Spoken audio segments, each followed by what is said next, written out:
नमस्कार। संस्कृत संसार चैनल पर आप सबको मैं स्वागत करता हूं। फिर आज भी एक छोटा सा विचार आप सबके लिए।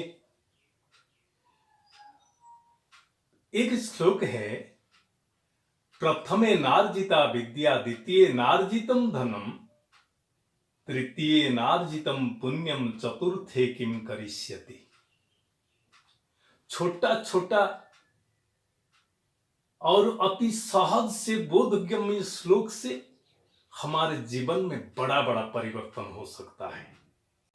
पहले इस श्लोक को सामान्य रूप से अर्थ कर लेते हैं। प्रथमे न अर्जिता विद्या, द्वितीय न अर्जितम धनम, तृतीय न अर्जितम पुण्यम चतुर्थे किम करिष्यति।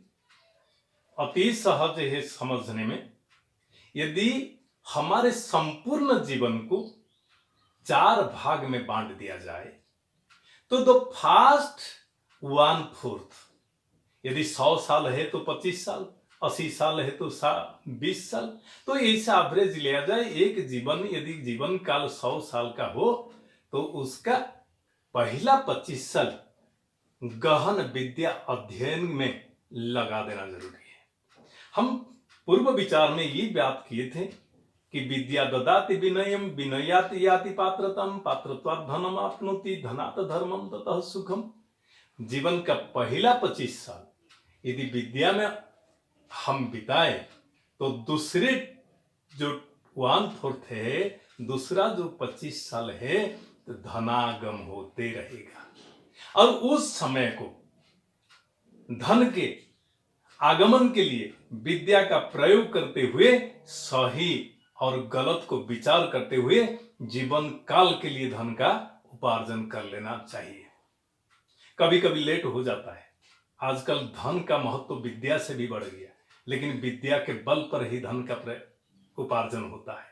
तो द्वितीय भाग जो हमारे जीवन का, उसमें विद्या अध्ययन करने के उपरांत धन का उपार्जन होता है।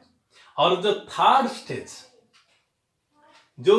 स्टेज ऑफ आवर लाइफ 50 से 75 तक एक मनुष्य अपने विद्या को अध्ययन करने के उपरांत, धन को अर्जन करने के उपरांत समाज के लिए उनको मनुष्य होकर आया तो जाना ही है, लेकिन कोई तो याद करें, कुछ तो समाज के लिए कल्याण करें, कुछ तो संसार के लिए सेवा करें। इस काम में तीसरे स्टेज को एक मनुष्य अपने जीवन काल में व्यवहार कर देना चाहिए। और जब तीसरे काल में ये व्यवहार हो जाता है, जो व्यक्ति पहला स्टेज में विद्या को, दूसरा स्टेज में धन को, तीसरा स्टेज में पुण्य को अर्जन कर लिया, वो सार्थक जीवन बन गया। यदि इसी में श्लोक में किया गया, यदि ये नहीं हुआ, यदि ये सब काम सही समय पर नहीं हो पाया, तो चतुर्थ अवस्था में मीन्स आफ्टर 75 ऑफ एज या द 4th स्टेज में क्या किया जा सकता है।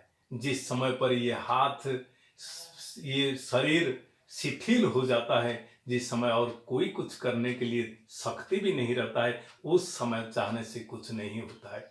इसीलिए समय का सदुपयोग करना इस श्लोक में सबसे बड़ा चीज बताया गया। हम सही समय पर सारे काम को पूर्ण रूप से समाप्त कर लें तो जाके जीवन सार्थक होगा। इसलिए कल जा करवे आज कर भालो, आज जा करवे कर तो एखन, पलके प्रलय है जाते पार, सत कार्य तब करवे कखन।